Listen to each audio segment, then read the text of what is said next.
Yeah, so the Pittsburgh Steelers did not score a single touchdown on Sunday, yet they are the only team in the AFC North with a win.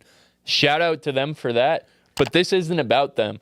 We're negative Nancy's on this show, so let's get negative, and let's talk about which AFC North team we are the most concerned about after week 1.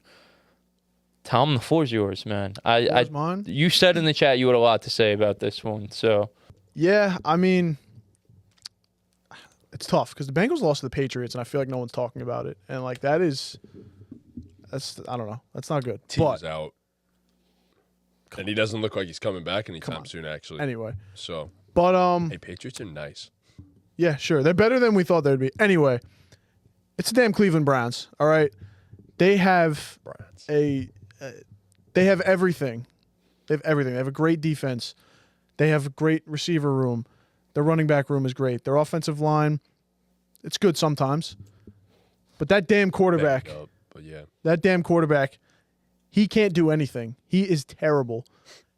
And it's he can do something. Yep. Just not the right thing. No. It's holding them back so much. It's been holding them back for so long. For years. It's been years. How many you go back and look at this Browns team the past 3 seasons, they've had a Super Bowl roster outside of their quarterback that they're paying how much money to, that they gave up how many assets for. It's unreal. Deshaun Watson needs to get out of there. They gotta. He's done. He's toast. People are talking about.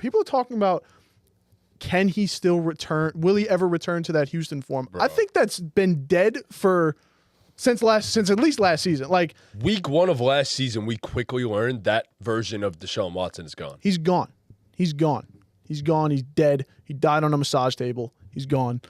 He's just done. He's finished. He behind bars. He gets the ball and he holds on to the ball for way too long.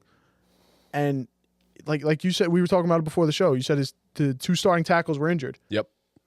That's your cue to get rid of the ball quick. I'm sure Stefanski's calling the right place. Right. I don't doubt the man. Right, bro, and you got route runners out there. Dude, you got route runners out there. Jerry Jeudy has been regarded Jeudy as one of the best route runners in the league. You got guys who could get open quick. Elijah Moore.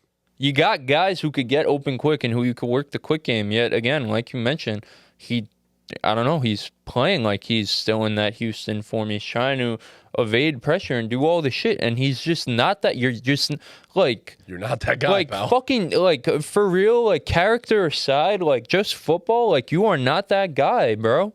You are not that guy. You're not quick anymore. You're not evading shit. You cannot hit throws. You can't hit the simple throws. Why is he trying to do all these complicated? He can't. He's turning the ball over. He's playing like he doesn't give a fuck. Nope. I mean, Joel Bitonio is knocked down, and Deshaun goes to help him up. Joel Bitonio swipes his hand away and says, "Nah, I'm good." I did not see that. That's the bad. team don't like him. The team can't like him. Hello. They gave up on him. Hello. Go look at what's coming out in the news the past 2 days. Hello. The team obviously doesn't like him. The front office obviously feels like they're stuck with him. But, I mean, this experiment, you bring in a guy like Jameis who, has a pedigree of doing this and coming in and being a good backup quarterback and being ready to take over. And obviously, Jameis has his own. And they're high on flaws. DTR right now, too. Dorian Thompson. They went 11-6 using DTR and PJ Walker, and Joe Flacco. And sorry to cut you off, but Jameis Winston brings what Flacco brought you. At least there's a ceiling with Jameis. Yep. There's a ceiling and there's damn sure a floor. But there is a ceiling with Jameis that Deshaun can't hit because he can't throw the ball downfield and he's terrified to throw the ball downfield and he just needs to go. Yeah, I'm sorry that we both cut you off. It needs to be said also. It's Jameis during the offseason actually went on the McAfee show again. I get a lot of this stuff from that, but Jameis was talking about how the team actually looks to him for these motivational speeches for that's who Jameis. And I agree. And I agree. But here's the problem with that. You're the backup quarterback. Now the whole team is bought in on you. They're not bought in on the starter that can't go in that pregame huddle and have that big talk where you believe in him and you rally around a guy. They can't do that with him. And they're doing that with your backup. And I'll tell you right now, you see what happens with Joe Flacco last year, where just the whole team played better and just played like they had a chip on their shoulder. And not that Flacco played great, like objectively either. Like he turned he turned the ball over so many times. Yeah. He did what he had to do, but turned the ball over so many times. But guess what? You had guys around you that were playing for you now. Oh, we had a 40-year-old man at quarterback, but goddamn, this guy loves the team. This guy loves football. We're going to play hard for him. And you know damn well, Jameis Winston loves football. And he loves the people around him. He's the most positive guy ever. So I think, personally, and we said this all offseason, you make Jameis Winston your starting quarterback, you are going to see a complete 180 of the Cleveland Browns. This team can legitimately make a run in the playoffs if Jameis Winston is their quarterback, because the rest of the roster is that damn good. But Deshaun, are we serious? Like, it's over. It's over. I don't care what guaranteed money you have on your contract. At this point, you need to play to win football games. Right. Whether that's the minimum guy or the big-time guaranteed contract guy. It doesn't matter who it's coming from, as long as it's coming from somebody. So you're paying the quarterback position the same amount, whether it's the minimum guy or the guaranteed guy. You better go win games. It's like we said, they've built such a great roster, and I think the biggest sign of good ownership and good management is moving on from your mistakes. Yep. This was a mistake. It was one of the worst mistakes. Niners do that so well. Right. That's exactly what I was going to say. It's one of the biggest mistakes in NFL history. The Niners with Trey Lance is also up there, and they moved on from him quick because Brock Purdy was better. And even Jimmy Garoppolo they went with because they thought they could win over him. But it's just, you go from, like you said with Jameis and Deshaun, in terms of just the team vibes, you go from the worst, most negative, probably most hated person, problematic person in the NFL to the most loved, least problematic, positive person in the NFL at quarterback. It's a complete 180 in the locker room, and it will translate to the field. 1,000% guaranteed. Even if Jameis could suck. Great, right. Even if Jameis isn't great, that's how good the team is also. It is grinds frustrating. my gears, man. It is very frustrating. Chris, we really totally is. took the mic from you. I'm sorry. Yes, sorry. No, you guys hit everything. I actually went with a different answer to the question, though. I did go with the Bengals because I think you guys hit a lot of great points about the Browns, and I agree about everything, but I think it's a fix. There's a solution, and I think they have to figure it out. I trust that they're going to figure it out. I really do. Like you mentioned, this is a roster and a team that has Super Bowl aspirations, and they have been through the mud, and they are so goddamn close. Like, they could really do it. Yep. And I don't know if Jameis is the guy to get them there, but he's the guy that gets them the closest, and he gets them closer. So I just think there is a fix there. The Bengals, I don't know if there's a fix, and here's why. Yes, T. Higgins was out, as you mentioned. Jamar Chase was limited. I think he did run a good amount of routes. No, he played like 90-something Yeah, percent. like 80-something. Yeah, he ran a good amount of routes. He was out in the slot a lot, which was also a good sign moving forward. But this was kind of my concern with the Bengals last year at the beginning of the season when they were losing too. And it sucks because I was high on the Bengals going in. I thought they were going to come in with a chip on their shoulder looking for revenge. Everyone forgot about them, but I think this is kind of same old Bengals because it's kind of similar to the Browns. This is a team that should have Super Bowl aspirations and should be right there on the cusp. But then it's the same old shit with them because this is kind of a trend with them. You've seen it with T. Higgins. You've seen it with the defensive pieces they've lost over the past few years. They do not pay their players, and there's a very big disconnect between ownership, the players, the coaches in general. Like, there's a very big disconnect between everyone kind of in the building when it's time to pay these guys, and that's really, really, really concerning. I mean, you have T. Higgins, who is playing on the franchise tag, who has had a hamstring injury for 5 straight years now, who has hamstring injury now. Like, this thing's going to linger all year. Like, walking red flag. Right, we're going to get, T. Higgins. Jamar Chase still doesn't have a contract, and he played in week 1. I don't, they need to pay him because he will sit out at some point. Yes. Like, he will, yes, he or played at in least week 1. not give it 100. Right, he's not giving it 100, obviously. And then Joe Burrow, the hand thing, granted they were missing guys. Joe Burrow didn't look like a game-changing quarterback. I'm not going to lie. Did you see the thing with the hand on the sideline with the water bottle? It's not good. He was like he's picking up a water bottle, and he went to pick it up. It was on the floor, and he had to go like this with his other hand to lift it to his mouth. It did not look so Apparently, this is something he's going to deal with for the rest of his career. yeah, and I mean, really bad. he had a 5.9 ADOT, which was 5th lowest amongst all starting quarterbacks in week 1.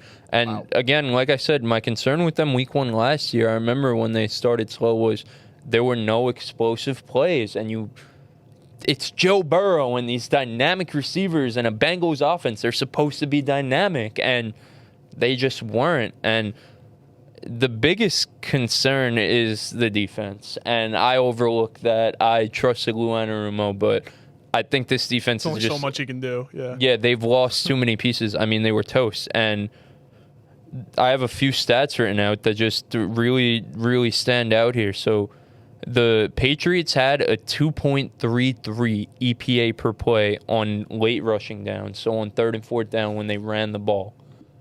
2.33. Average, EPA is like you want to see a positive EPA per play. Like close to a 1 is really, really good. 2.33 is unreal, insane, not normal. And they also had a positive EPA per play on early passing downs. So what that tells me is it was dink and I watched the game, and this is what it was. It was dink and dunk on early downs, quick outs, quick game, and get to 3rd and manageable and run the ball. And then you have Ramondre Stevenson, who ran for 120 yards, 4.8 per carry. back. He had 4 runs of 10 or more yards. So that's a guy who's, like I said, generating explosive plays. And the biggest concern for me here is the Patriots' offense was not complex. Like I said, it was short, quick game on 1st and 2nd down. If we get it to 3rd and short, we are going to run the ball, and we're going to do so at an effective rate. And they ran all over them. They passed the ball in the quick game effectively. And again, this is not a complex offense. This is a team that we want to beat, the Chiefs and the Bills and the Dolphins and all these elite offenses that we see. And this defense cannot hang. And even if Joe Burrow gets back to that form, even if Jamar Chase signs his contract, even if T. Higgins comes back and plays 75% of strength, because he will never be at 100%, I'm convinced at this point. Right. Even if they get back to that form, I'm not convinced that this defense is going to be able to hang with those other offenses in the AFC. And again, this is a team that's in what we call the toughest division in the NFL. I mean, this is the AFC North. You need to grind out games in December in the cold weather with your defense. You got to beat the Steelers, who could win a game without scoring a touchdown. You got to beat the Ravens. You got to beat the Browns, who don't even have a quarterback, who can only win games with their defense. You're going to have to win games with your defense. And I mean, this defense, they might be one of the worst units in the league. They might be one of the worst units in the league. Shout out to the Patriots for playing well. Gerard Mayo, first dub. Shout out to him. But it was not anything special. It was not anything innovative, anything we haven't seen before. Jacoby Brissett at quarterback. And they got absolutely torched. So Talk about how explosive Joe Mixon looked, too. Oh, yeah. That's one of the points I was gonna make. You made a ton of good points, but I really do think it just comes down to poor team management. Like you said, they've just let so many pieces go. I mean, they lost Jesse Bates last offseason. They lost DJ Reader this past offseason. Trey Hendrickson was requesting a trade. I don't think he has a contract after this season. You're losing T. Higgins after this season. You lost Joe Mixon, who you were really missing in this game. They, like you said, they just don't pay their players. It's mind-boggling how you think you can win a Super Bowl without giving good players a lot of money. It makes no sense to me. So yeah, it's definitely very concerning. Yeah, I mean, you're 100% right. The Browns, it is such an easy fix. It really is. Just make the quarterback change and you're there. The Bengals, it's you pray for health. You hope Joe Burrow doesn't have to deal with this for the rest of his career.